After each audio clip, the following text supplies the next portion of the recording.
Hello and welcome back to the channel. Sorry I don't have a proper devlog prepared for this week. As stated last week, I'm currently working on writing and designing the rest of the game. As a result, I don't really have anything interesting to make a video about.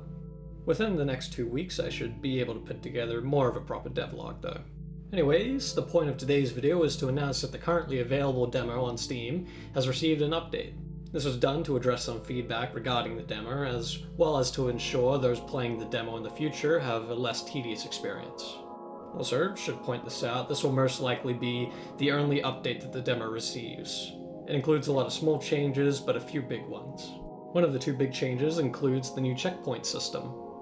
Checkpoints have been placed at points which previously could set a player back a fair bit. They've been placed at these points to prevent a player from having to repeat a bunch of content. Second big change was the new meter system for the combat, which I discussed in the 7th devlog. Essentially, it just means that a player can regen their health in combat as well as buff their stats. This was done to address some balancing issues regarding a player reaching a fight with few to no consumable items. Anyways, the demo should be out by the time of this video's release, so if you haven't played the demo yet, I would really appreciate if you could check out the Steam page and see if it's something that you'd like.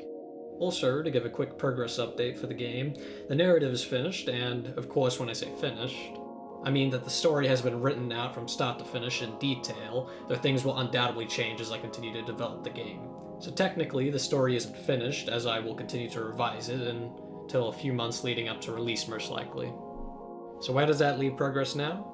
With the story finished, now I need to design each level on paper, from which point I will then prototype each remaining level until the game is playable from start to finish.